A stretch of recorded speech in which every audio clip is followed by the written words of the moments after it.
بسم اللہ الرحمن الرحیم۔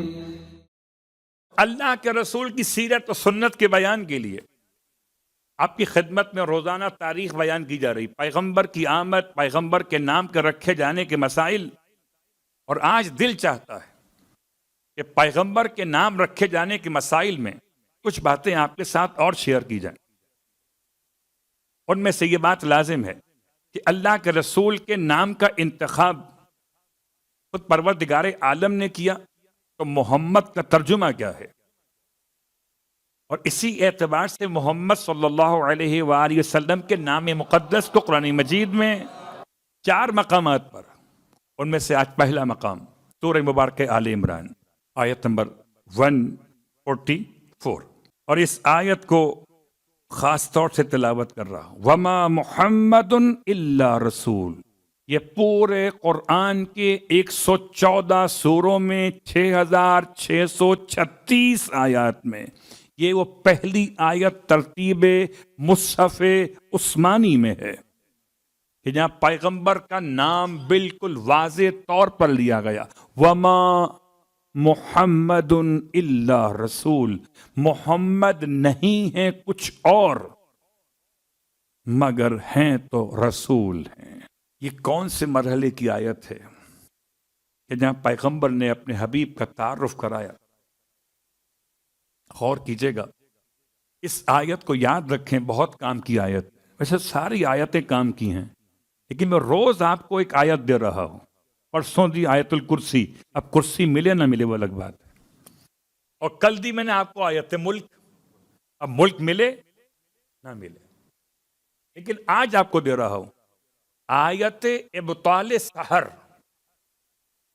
وہ آیت جو سحر کو باطل کر دیتی ہے۔ سحر تو سمجھتے ہیں جادو، ٹونا، تعویذ، گنڈے، پڑھ پڑھ کر پھونکنے والیاں، پھونکنے والے، اور ایک خاص طبقہ ہے پاکستان میں، ساری دیواریں کالی دکھائی دیتی ہیں۔ محبوب آپ کے قدموں میں اور آپ ہمارے قدموں میں، جب تک آپ ہمارے قدموں میں نہیں آئیں گے آپ کا کام کیسے ہوگا؟ اور کتنے سارے دیوانے ہیں، دیواروں پہ نمبر پڑھتے اور چلے جاتے۔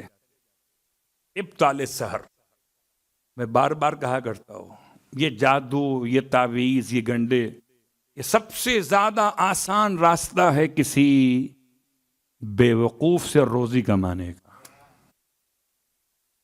ذرا سا آپ کی کمزوری معلوم ہو جائے، آپ کہاں رہتے ہیں، کیا کرتے ہیں، بس ہمارا کام ہو جائے گا۔ آپ پر تو فلاں نے جادو کرا دیا ہے، فلاں نے جادو کرا دیا ہے، کیا مطلب؟ کہ آپ کے خاندان میں ایک چھوٹے قد کی ہے، کوئی تو چھوٹے قد کی ہوگی نا، صلوات پڑھے محمد و آل محمد۔ آپ کا ذہن چلا گیا۔ یاد رکھیے، یہ الفاظ مجھ سے سنے تو مجلس کے طور پر، ورنہ یہ بات حقیقت ہے۔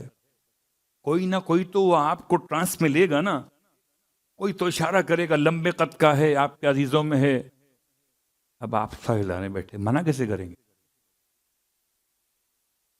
اس کو باطل کرنے کے لیے پہلی بات تو یہ کہ ثابت کرنا الگ موضوع ہے، شاید پھر کبھی موقع ملے گا تو پھر فرشتوں کا تذکرہ کریں گے، ہاروت اور ماروت کا۔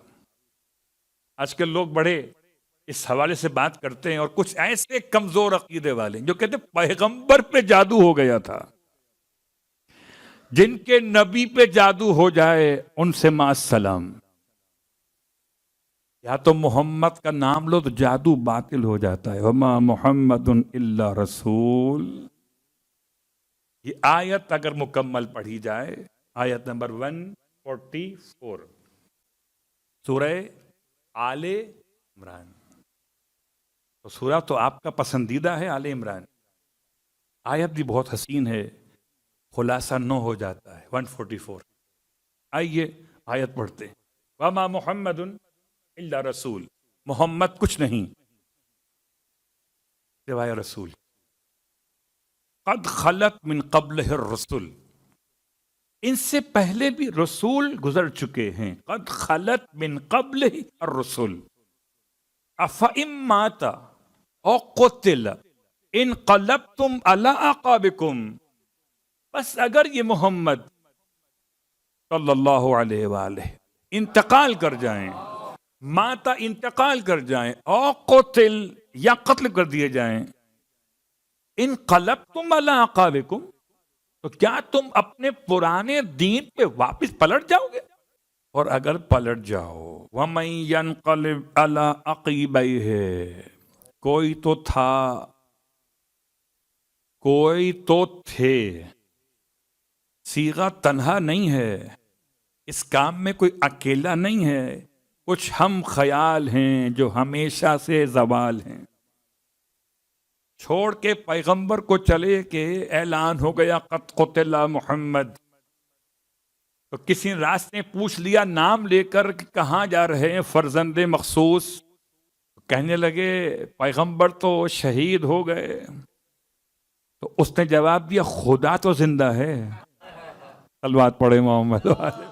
وَمَن يَنْقَلِبْ عَلَىٰ عَقِبَيْهِ، اور جو پلٹ جائے اپنے پرانے دین پر، فَلَن يَضُرَّ اللَّهَ شَيْئًا، بہت غور کیجئے گا، قبلہ میں کیا جملہ استعمال کروں، اگر میں اپنے لیے کہوں کہ مجھے پلٹ کے پاکستان جانا ہے تو مجھے اطمینان ہے کہ یہاں پر جب تک ہوں تو ہوں، اس کے بعد مجھے پلٹ کے واپس اپنے وطن جانا ہے۔ اس کا وطن یہی ہو، وہ کہاں پلٹے گا؟ پلٹتا وہ ہے جس کے دو وطن ہوں، پلٹتا وہ ہے جس کے دو وطن ہوں، جسم کے پلٹنے کی بات کر رہا ہوں، اور پلٹتا وہ جس کے دو عقیدے ہوں۔ کہیں سے ادھر آیا تھا تو یہاں نہ رہا تو وہیں واپس جائے گا، پہنچی وہیں پہ خاک جہاں کا خمیر تھا۔ اگر شیطان فرشتوں کے ساتھ بیٹھ گیا تو اسے فرشتہ کیسے کہیں؟ بچے پوچھ رہے ہیں نام کیا ہے؟ یہ آل محمد کے در کی تعلیمات ہیں کہ شیطان کا نام پوچھا جا رہا ہے، تو شیطان کو علیہ السلام تو نہیں کہا جائے گا۔ اب کہو 6000 سال تک نماز پڑھی، اب کہیں گے رضی اللہ، کہیں گے علیہ السلام؟ پچھلی ساری نمازیں کینسل کیوں؟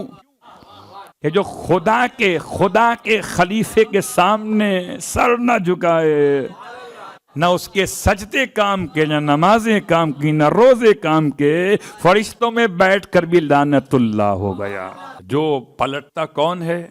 اس کا پیچھے پلٹنے کا کوئی حوالہ موجود ہو، اس کا کوئی پیچھے مذہب نہ ہو۔ اللہ اکبر۔ اسی لیے قرآن مجید نے، فرقان حمید نے عجیب جملہ ارشاد فرمایا، وَمَن يَنْقَلِبْ عَلَىٰ عَقِبَيْهِ، جو اپنے پرانے دین پہ پلٹ جائے، کیا سمجھتا ہے وہ؟ کیا وہ اس دین کو، خدا کے پیغام کو نقصان پہنچائے گا؟ فَلَن يَضُرَّ اللَّهَ شَيْئًا، ہرگز وہ نقصان نہیں پہنچاتا خدا کو کسی بھی شے کے اندر۔ نہ سجدہ گزار کم کرتا ہے، نہ اطاعت گزار کم کرتا ہے، کم کرتا ہے تو صرف دھوکے باز کم کرتا ہے۔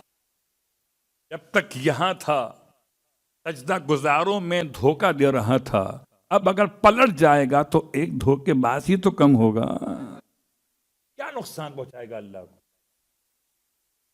آیت مکمل کرتے ہوئے وَسَيَجْزِي اللَّهُ الشَّاكِرِينَ، اور ان قریب اللہ شکر گزاروں کو جزا دے گا۔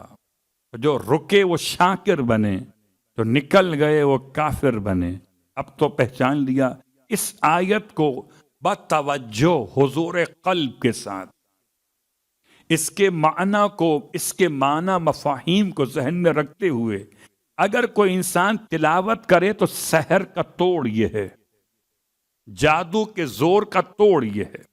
اور اگر کوئی جماعت آپ کے خلاف یہ کر رہی ہو اور آپ کو اطلاع مل جائے تو آپ یہ تلاوت کریں، تلاوت یہاں ہوگی، قیامت وہاں ہوگی۔ کیا کمال ہے! پورے قرآن کی آیتوں میں ایک خاص آیت ہے تو جادو کے توڑ کے لیے میں بہت تلاش کرتا رہا، کتنی بار پڑھوں؟ لوگ تو پوچھتے ہیں نا کتنی بار پڑھوں اور کس وقت پڑھوں اور کتنے دن تک پڑھوں؟ جب تک یہ والا مطمئن نہ ہو جائے پڑھتے رہیے۔ کون سی لمبی آیت ہے، کتنی بار، جتنی بار چاہیں پڑھیں۔ کسی عالم نے اپنی کسی کتاب میں میری معلومات کے اعتبار سے اس کی تعداد بیان نہیں۔ اچھا ہی ہوا نا، اگر تعداد بیان کرتے تو ہم گنتی میں لگ جاتے، کہاں ترجمہ کہاں مفہوم، ہم گننے بیٹھ جاتے، ایک دفعہ ہو گئی، 2 دفعہ ہو گئی، 3 دفعہ ہو گئی۔ نہیں، پڑھو، ایک دفعہ ہی پڑھو، ایسے پڑھو کہ جادو خود بخود آپ کی آیت سن کر ختم ہو جائے۔ اللہ اکبر۔ اگر ایک آیت سے جادو کا توڑ ہو سکتا جس میں پورا قرآن نازل ہوا ہو، اس پر جادو کا اثر کیسے ہوگا؟ اللہ اکبر۔ یہ سیرت نبی کے حوالے سے ایک آیت بھی تھی آپ کی خدمت میں، وظیفہ بھی تھا جو آپ تلاش کرتے ہیں، اس کا آپ نام دے سکتے ہیں آیت ابطال سحر، وہ آیت جو سحر کو باطل کر دیتی ہے۔